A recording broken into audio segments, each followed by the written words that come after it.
Our next speaker, he is Nikhil J. Alva, an award-winning producer, director, and writer, and the author of If I Have to Be a Soldier, released in 2024. The novel is a work of fiction and a love story set against the real backdrop of war-torn Mizoram in the 1960s. Today's session is titled Lessons from Mizoram, and over to you, Nikhil. Thank you. Hi, good morning. Welcome to the session. Firstly, it's the title is. Sorry, you can't hear me. Yeah, I hope it's working. Check. I think it's working. So there is no presentation. There are no slides, and there are no videos, and there are no graphs to share with you guys. It's a conversation about Mizoram and about writing as well, I hope. So I'm hoping to make this a little more interactive because I don't have anyone to speak to on this stage, no interlocutor asking me questions. So some of the questions I'm going to ask myself as if there's an imaginary interlocutor. And if any of you feel the need at any point to ask a question, we don't have to wait to the end. Just put up your hand and we'll dive into it right away. It'll just make it more interactive. Okay, let's start with some basics. How many of you have been to the Northeast? Northeast. Okay, we've got a few hands, right? Has anyone here been to Mizoram? Nobody. Okay, great. So let's start with agreeing on where Mizoram is in the context of the map of India. So there's the map. There's Kashmir up there, right? You go east. There's this big chunk of the Northeast, and the extreme southern part of that northeastern chunk is Mizoram. It borders Burma, Myanmar, Bangladesh. It also borders Assam, Tripura, and Manipur, right? So there's this little landmass right at the southernmost tip of northeastern India, which is Mizoram. So a little bit more about Mizoram. There are some cliches I'm sure some of you have heard of. It's the state where you have shops with no shopkeepers.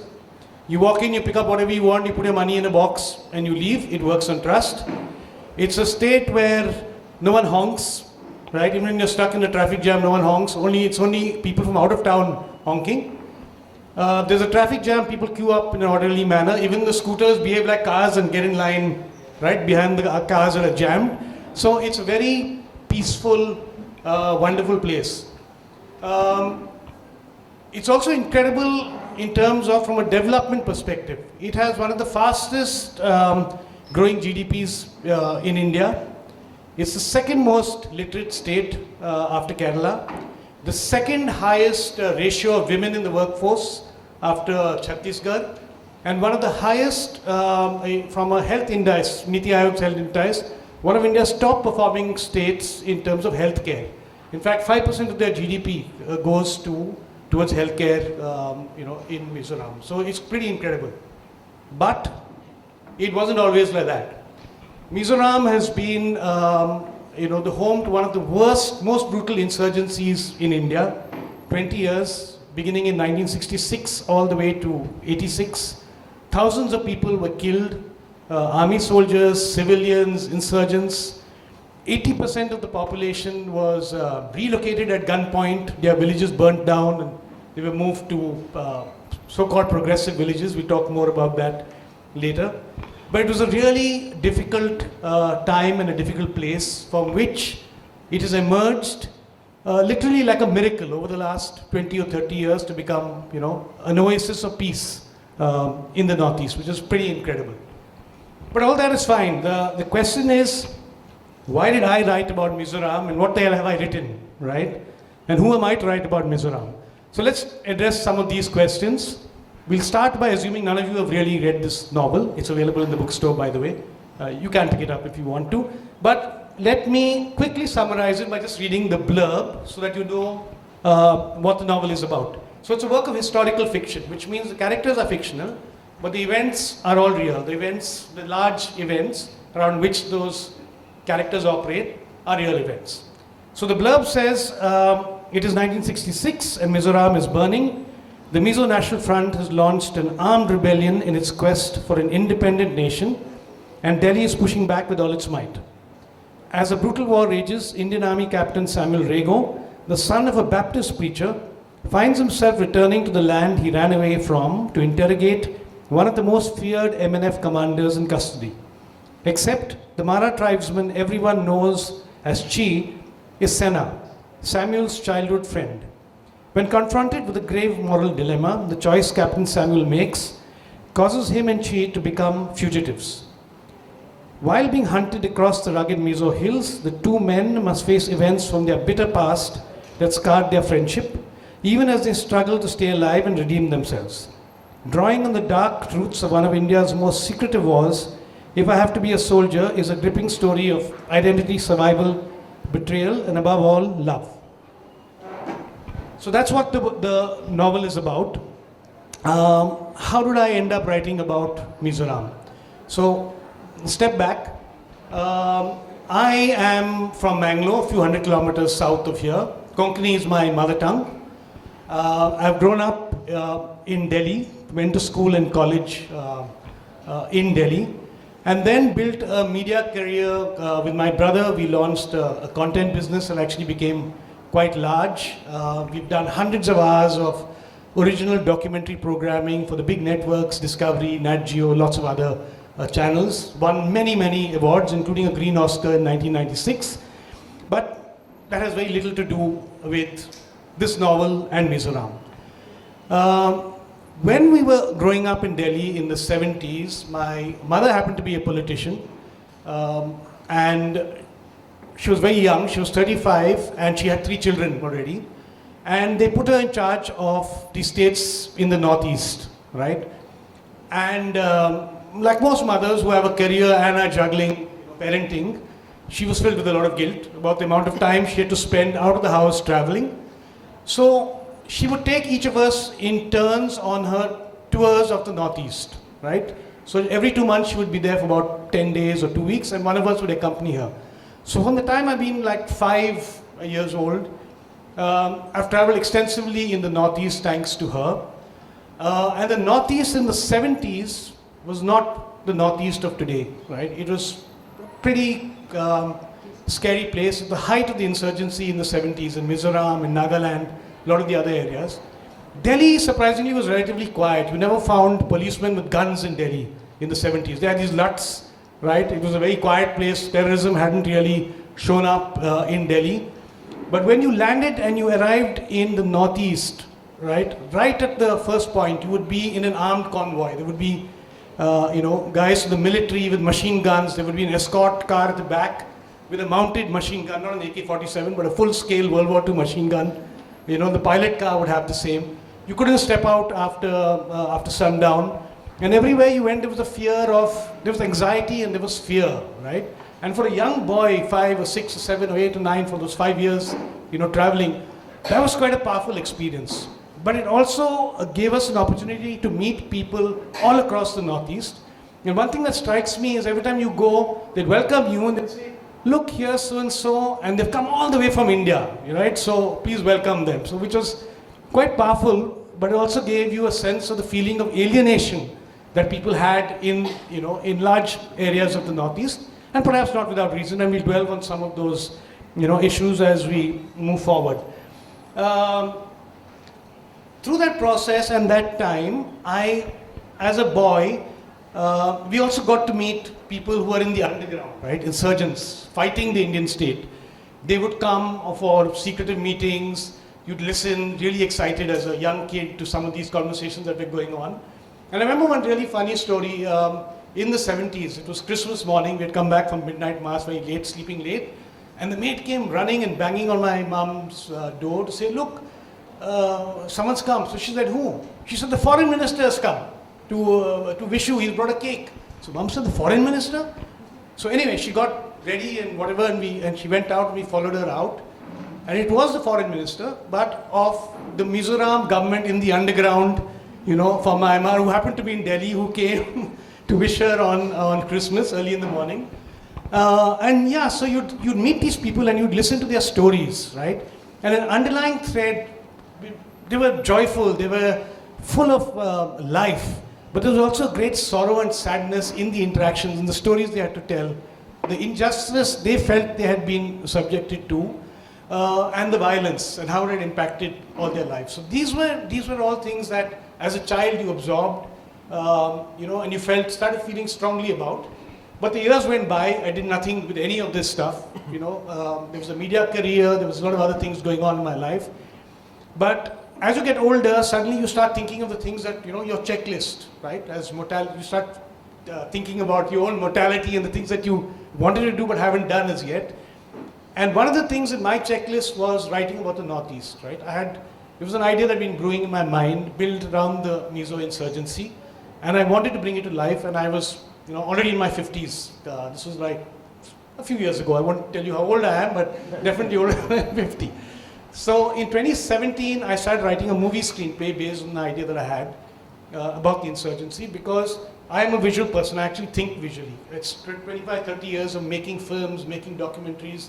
The manner in which you deal with content is very different. So I had this whole thing visualized in my head, and it took me 3 months to write a screenplay. Now, some of you might not be familiar with the term screenplay. A screenplay is basically what a movie is built on, right? Typically, a 2.5-hour movie is a 110-page screen, just 110 pages. So a screenplay writer is not the director. A screenplay writer basically lays out the larger structure of the story, but then there's a director who comes in and decides, how he's going to bring that story to life. What clothes the character is going to wear? What are the colors of the walls? What is the smell? What are they cooking when you walk into that room? Right? The screenplay writer just sets up this structure. So I wrote a screenplay. I showed it to a lot of people. They thought it was really good. Then I did the rounds. I went to Netflix. So we work with Amazon, a lot of the big broadcasters who we have very strong relationships with. And everyone loved it. But they all came back and said, look, Nikhil, we'll be honest with you, two things. The Northeast is too niche for our audiences, right? One. And secondly, we don't want to touch anything to do with the Indian Army in this environment because, it's very sensitive, it'll rebound, there's a lot of stuff going on right now. This was 2017. And we don't want to take the risk, with a subject like this. So I tried for a year and then I said, to hell with it. I set it down, frustrated, bitter, upset. And then COVID happened. And suddenly we were all locked up in our homes. And I said, to hell with it. Okay, if it can't be a movie, right, let me develop this idea in a different manner, in a form where it can travel, where people can, read the story at least, right? And let me write it as a novel that no one else can control, that I write the way I want to without having some network editor telling me how to write it. So I started writing during the lockdown, and I was really excited with the process, but I also realized how difficult it was because till then screenplays, etc., honestly, are relatively simple. Also, screenplays tend to be adaptations very often of books, so there's already a novel and you're adapting it. Here I was trying to do the reverse, writing a novel, from a screenplay. And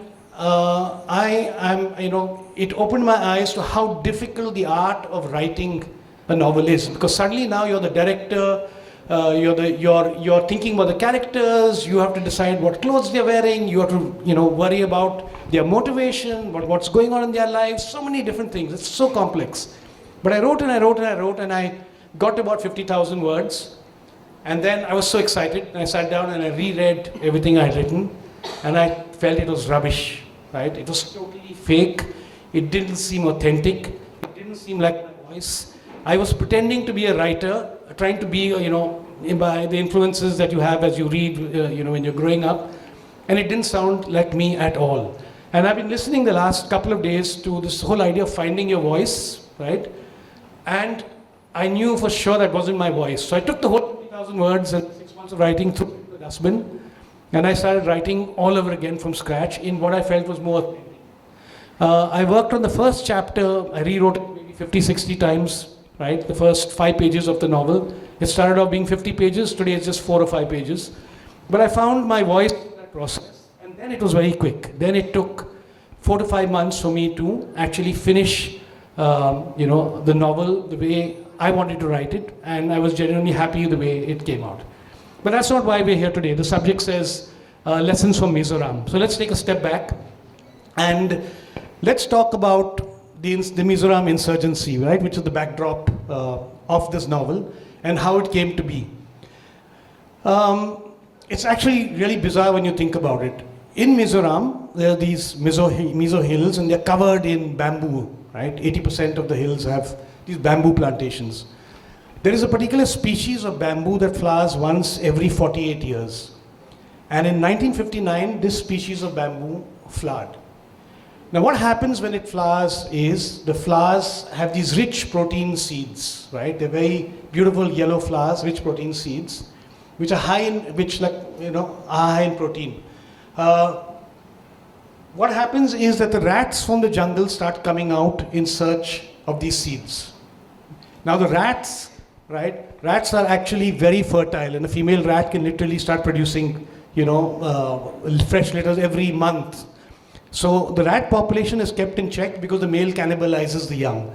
But when these flowers fall and the seeds fall to the ground, the male is no longer interested in cannibalizing its young. It wants these protein-rich, seeds. So there is a plague of rats. The rat population explodes exponentially, and literally millions and millions of rats, and they're growing, and there's nothing anyone can do to actually control the plague. And this is true, right? This is 1959. And once they finish eating the seeds and finish eating the flowers, they then invade the fields, and they start eating the crops, right? And when the crops are done, they start invading the villages and going after food stocks in villagers' homes and in granaries. And very soon there's a famine. There's a massive famine, right? And literally hundreds of people die of starvation in Mizoram. Was this avoidable? Yes. It was completely avoidable because for years, the elderly tribes people had been telling the government that, look, every 48 years this happens. It's happened before. It's going to happen again, right? And you need to be prepared. You need to have food stocks. But it was all rubbished as, this is all tribal superstition nonsense. No such thing happened. When it actually did, right, the government was unprepared. There were no roads. You couldn't get food to the people who needed it. And many, many, many people died, completely avoidable deaths. So this gave rise to anger. There was resentment and anger at the manner in which they had been treated. There was anger about a lot of other issues, but that's, much more complex, about identity, being merged into Assam, independence, a lot of other issues involved.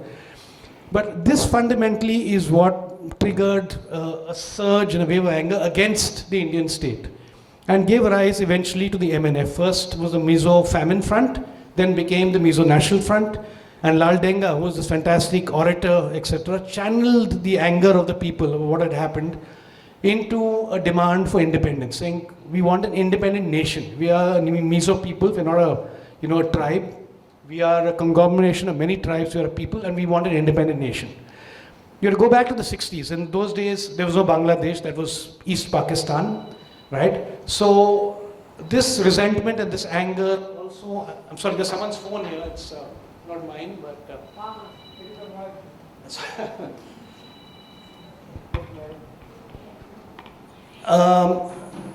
So the anger started getting fueled by nations that had an interest in fueling. So there was arms that were coming in, there were training that was taking place across the border, and they were prepping for something big, right?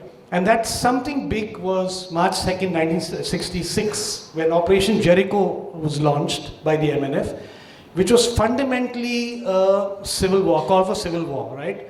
They had been organized over years, they'd been training, they'd been collecting arms, and this wasn't some insurgents taking a gun and going out. It was a coordinated attack all across the Mizo Hills, and it worked brilliantly. They managed to take most places without too much of a fight. The Assam Rifles was pushed back. They collected a lot of money from the treasuries, right? And they cut off the communication links. There was one holdout though. Aizwal held out. The Assam Rifles Regiment in Aizwal refused to surrender, and they held out. And so Lal Denga couldn't hoist the Mizo flag that he had planned to hoist on the third morning in Aizwal. Now around this time, quirk of history and fate, Indira Gandhi had just become Prime Minister. It had been 2 weeks. Shastri had just died and she'd been elected Prime Minister. They used to refer to her in those days as Gungi Gudiya, basically, a figurehead who had no power.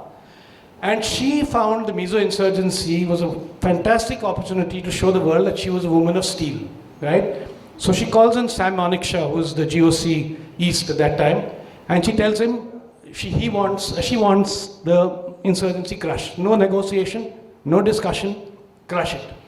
What does he do? he sends the battle-hardened mountain brigade, right, that has just come out of the Chinese war and has been, rearmed and ready to take on the Chinese aggressors on the border. Instead, they get redirected to Mizoram, right? And this huge army movement into Mizoram clears everything out till they get to Aizawl. In Aizawl, what happens is Lal Denga basically is trying to suck, his strategy was to try to suck the Indians into a guerrilla, the army into a guerrilla war, right? And try and make Mizoram India's Vietnam, right? In a prolonged guerrilla kind of war. So the guerrillas are all stationed in Aizawl, waiting in houses, waiting for the army to come.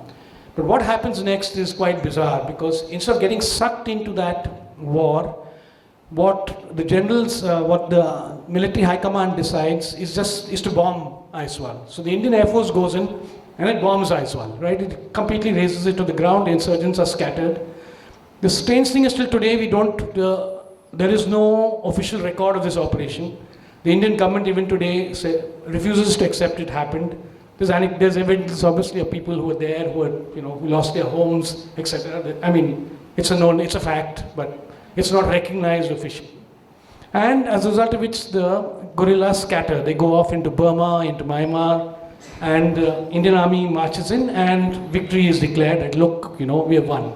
But actually, they haven't won, because that war then goes on for the next 20 years. And insurgency becomes a grueling guerrilla, basically becomes a guerrilla war, where these attacks, they attack and they go back across the border.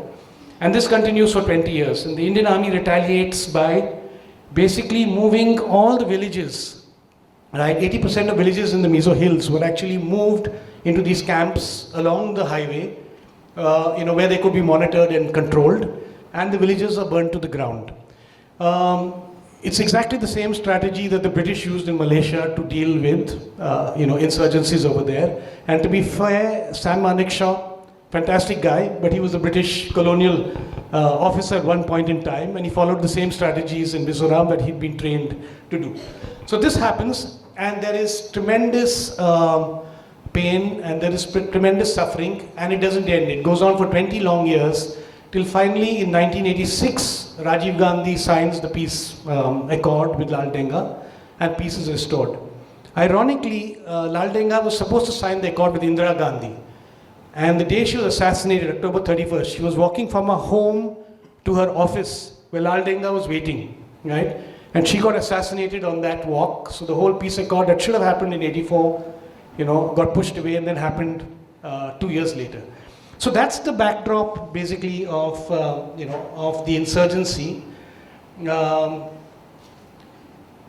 talked to you about finding a voice, screenplay versus novel. There is another issue that I wanted to talk about, which it's something that I had to deal with while working on this novel, and ask myself, and I think that was the whole idea of cultural appropriation, right? Fundamentally, who the hell are you to write about Mizoram? Who the hell are you to write about these issues? You're not a Mizo, you've not lived there, okay, you've not been a guerrilla, you've not lived through that experience, right? So what gives you the right to write about our culture and about things that have happened to us? Fantastic question. And I grappled with that a lot, and I had to actually use a literary device to deal with that. So my protagonist, Sammy, is the adopted child of this Baptist couple who've come from Mangalore, who've been posted to the northeast, right? So their cultural roots are Mangalorean, like mine. So I understand the food, I understand the local customs, okay? I understand the cultural context, and that's what I'm writing about. Sammy is himself an outsider. He doesn't have the epicanthic fold that the Mizo people have. So he's an outsider in that system, although his mother is Mizo, but his father, we don't know who his father is. And he is discriminated against, right? He's always seen as an outsider, he's bullied, they make fun of him, he has no friends, he struggles through that entire environment, and he's an outsider. So the perspective I have, therefore, is that of an outsider looking into Mizo culture, not as someone who's appropriating Mizo culture and claiming to know, everything about it, but someone who's looking in from the outside and who's being subject to that same, the same way we look at outsiders, right, and we discriminate against outsiders, my protagonist goes through fundamentally the same thing. So I thought that, I mean, so that's the device that I used to deal with that aspect. But for me, the proof of the pudding was finally when the book was published and was out, was the book tour of Mizoram, right? So I took the book and we traveled around Mizoram. We went to schools and colleges, and I was very nervous initially because I didn't know how it would be received and the kind of feedback, and would people be angry. There had been a book written earlier by an outsider. It was a love story with a Mizo girl, and there were riots, the book was burnt, and a lot of terrible things happened, right? So I was of course nervous, but it was beautiful. We went to colleges and schools. It was so moving, packed houses everywhere, people asking questions.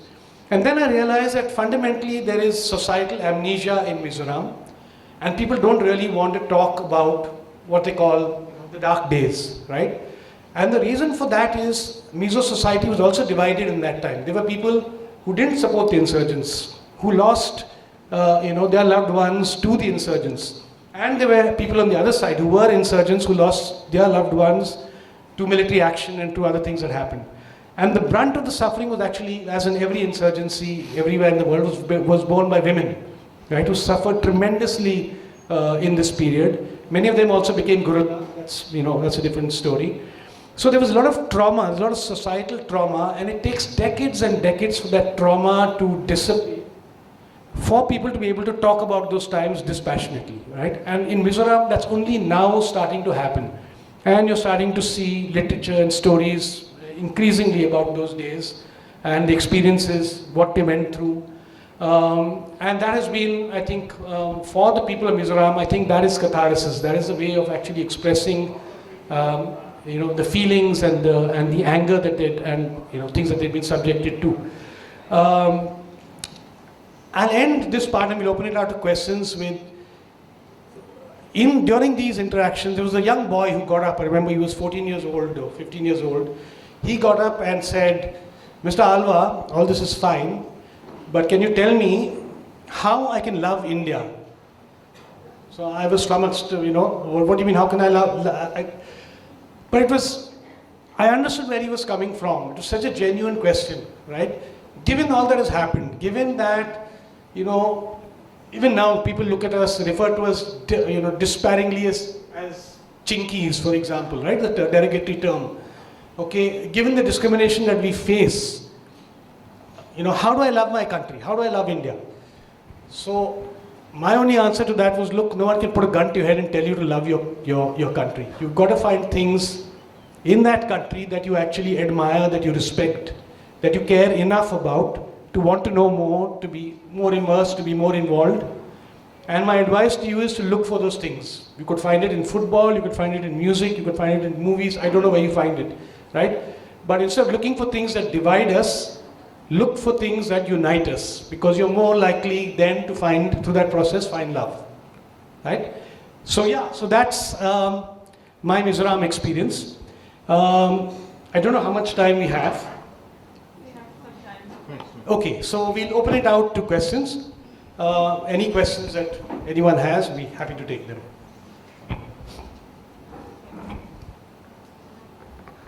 Hi, I've read the book and love it, and but I had this question as I was going through it. Again, the same. You did answer it to some extent, that how did I feel I could represent what Mizoram went to, being an outsider. But I'm still curious to know what was your research process, or how did you represent the Mizo side of it? That, I mean, as you said on your book tour, they really resonated with how well you had represented it, but the whole perspective of what it was to be a part of that insurgency. Very good question. See, in today's day and age, a lot of research happens on the internet, right? But when you actually look for Mizo insurgency stories, etc., there's very little material out there. You get a lot of military history data, and this action took place, and this brigade marched into Aizawl on this so-and-so date.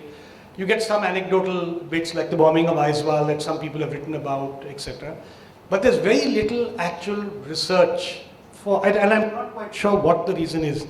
So I spent 2 years or 3 years, basically, I read PhD theses. There's a lot of theses in universities in America about the Mizo insurgency, for example, about Mizo culture. There's a lot of stuff internationally about, about Mizoram, which I managed to access some of that. I read everything I could get my hands on about Mizoram. As a child, like I told you, I had stories of people I had interacted with, met, the travels from childhood in the area, memories of things that had happened, of stories that people had told me. Some of them have actually found their way into the book. So a lot of that. And then just talking to my friends the good thing about college in Delhi is that it's very multicultural. I have a lot of friends from Mizoram growing up over the years. So being able to rely on, some of their experiences, to be able to check certain things with them. But I couldn't do more than that. And I was also limited because those 2 years was COVID. And traveling was probably, you couldn't travel, right? You couldn't go anywhere. You were locked out of almost, it was a crazy time. So that was extremely challenging. But to answer your question, yes, anecdotal evidence, time, travel, reading every damn thing that I could get my hands on, that's the basis of the research.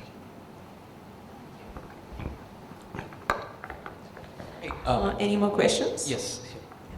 Have you do you think your novel is hopefully a beginning of India's interrogation of itself, that is mainstream India, in terms of the rather awful ways in which it has handled the, people's aspiration for their right to self-determination across various places, right? It's true for the Northeast, it's true for Kashmir, it's true for Hyderabad. They call it police action, which it was anything but. It's true for my own ethnic homeland of Tamil Nadu, because it's sort of had a long history of wanting to not be part of India, so on and so forth, right? But India, in its mainstream culture, has simply not sort of grappled with this, either in terms of its films, even in terms of non-fiction, but certainly not in terms of fiction. And, for all its faults, America sort of, did deal with its post-Vietnam situation through a variety of art forms, right? Yeah. Do you think India is now ready to do that? Good question. I think we tend to see in India still things in very black and white terms, right? You're either a nationalist or you're anti-national. There's nothing in between. It's like one or the other, which is crazy. I believe there's a fundamental difference between being a nationalist and a patriot, for example, right? In simple terms, a nationalist says, my country is great, it's fantastic, and turns a complete blind eye to all the problems that the country may be facing. Right? A patriot says, my country is great, I love my country, I'm willing to give up my life for it, but I'm willing to talk about the problems that my country has. In my mind, Gandhi was a patriot. There are many other leaders who are nationalists, right? So I think it's a little bit of that. We tend to take criticism as a personal affront. My God, how can you criticize India? We're not criticizing India. We're criticizing certain aspects of policy that maybe should have got handled very differently, right? Let's take, the controversial case of Manipur, for example, and what's going on. It's recently the news, it's President's rule. President's rule should have come 2 or 3 years ago. You allowed the state to bleed, right, for 3 years of so much anger, so much fighting because of poor policy. And what is it really about? If you look at Manipur, it's crazy. Do you know that the first adult franchise in India, right, took place in Manipur, 1948? The first adult franchise. They elected a state government. That state government decided, look, we want to renegotiate the terms of merging into India, right? We're not happy with the terms, and we want the right to self-determination. So what do? We lock up the Maharaja, put him under house arrest, right?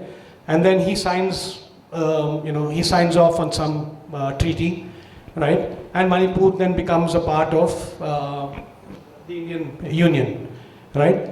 But at the same time, you have all, in Assam, for example, Nagaland, Mizoram are all merged into Assam, right? But they don't see themselves as tribes, they see themselves as nations, right? It's a Mizo nation, it's a Naga nation. Now you have the state of Manipur, okay, which gets created through this process. 30% of the population is Naga, 30% of the population is, of Mizo origin. right? And then you have the Métis in the middle. It is a recipe for disaster. The Nagas wanted their own state. So what did you do? You carved out the state of Nagaland, but you left 20% of them in Assam, 20% in Arunachal, 30% somewhere else. You never gave them the state that they wanted. So which is why even today in 2024, there is still insurgency in Nagaland. People are still fighting for a greater Nagaland. We got really lucky with Mizoram because that same accord that got signed in 86, what did we give up finally? We created a new state within the Indian constitution. That state could have got created 20 years in the 70s, in the 60s it could have got created, right? You wouldn't have had an insurgency. So some of it is just the refusal to sit down and have a conversation. It's a refusal to understand another perspective. It is a refusal to actually, give and take a little bit, to carry people along. And it is a refusal to actually accept the fundamental strength of India is its diversity, right? It's its diversity of language, of culture, of beliefs, and giving people space to express that diversity. We are trying to create homogeneity all the time, across India, and I think that leads to a lot of strife. So, yes, I think India is ready. I think large parts of India are ready to have these conversations, and I think these conversations are important as patriots, and I'm sure all of us in this room are patriots, right? Yeah. Hi, Nikhil, excellent presentation. My name is Rahul Chandavarkar. I've been a journalist and I've toured Northeast, luckily. One question, and that is, one second, I had just a brain fade on the question, but let me get that. And that is, you've done so much good research, and my obvious question is, why not a non-fiction book? I mean, why? Yeah, because you've been a filmmaker, a documentary filmmaker at that, and you could have easily. I mean, I thought non-fiction would have been the logical way to go. I gave that thought. I had the research, to be honest, to write a non-fiction book, but I think that's already been done. There are books, right, that have been written. Some of them on the insurgency, but that wasn't the reason for me not to write. I wanted to appeal to a younger audience. Right, to younger people, especially across Mizoram, and I wanted to appeal to them in a manner that they can relate to. Which is my first thought was a film, right? Easy, 2 hours, 2.5 hours. You cover a lot of these subjects in a manner that is, that makes sense to that younger audience. And because I couldn't get to do that, the novel with fictional characters, with young people, right? This is a coming of age story in a sense of 3 friends growing up. In this little village in the south of Mizoram, and how their lives get pushed in directions because of a whole series of events that are not really in their control, and what happens to them, and how that gets resolved over a period of time. So I thought this approach would help me, reach out to a younger audience more effectively. Nikhil, my question is this, that I know you said you've gone back to schools and you've got a welcome response, but what about the people who you're kind of writing about in some ways? They are not these youngsters. They are the people because you're writing historical fiction. So I know that a lot of them will not be living now because it's 85, they would be 85 plus if they were. But there will be their children or people who have grown up at that time. Have you engaged in conversations with them with the book? The reason I'm asking this is because I'm speaking from my experience as a Goan. Many people come in, Goa, that whole commodification, stereotypes, and then they do that, and then afterwards they write something else altogether. Like, they talk about uniform civil code and they say, Goa has a uniform civil code, it's a shining example. After all the conversation with them about how it's not a shining example, that's one line that you'll get. So I'm just raising this, that what is the conversation back? Sure. And second, to continue with a question that someone raised there, that Goa also gets included in those set of states. And have you come across any effort by all these states that are seen as periphery, some effort to kind of push the the Indian state to look at these views? Like, any efforts between within these states together? Okay, so a lot of questions, a lot of different ideas there, but let me try and grapple with these. First, the novel is actually about young people. 3/4 of it is about their growing up years, their love story, how that evolves, their youth, right? And the youth getting sucked into this guerrilla war. So I think young people can relate to it, one. Secondly, the MNF is still a major political force today in Mizoram, right? It still exists. Some of the insurgents who were then insurgents have, everyone joined the political process. Some of them have been in power. And I was very happy to meet a lot of them on this tour of Mizoram, and they were quite thrilled, right? In the sense that someone had written about those years in a reasonably sensitive manner, I think. Some other people might disagree, but I believe. In fact, I was invited even by the CM to come, and he released a copy of the book, which was a big deal, over there, because that signals that, look, we like the approach that has been taken, right? And that is a very powerful signal. In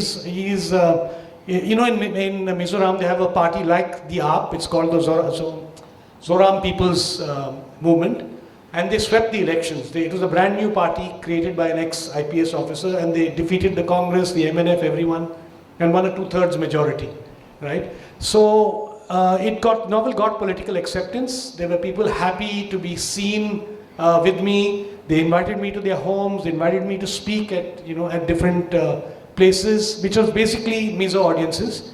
And I never felt anywhere. I didn't feel threatened. I didn't feel, that there was any aggression, right? They were welcoming, and it was just fantastic. And for me, that is really, the best feeling possible, right?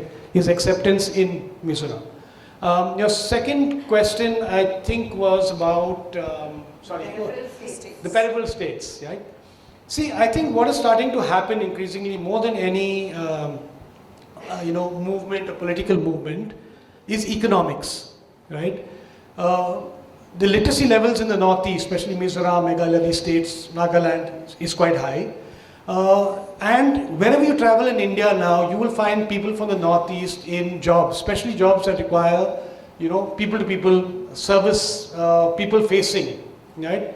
They tend to be fantastic, empathetic, great communication skills.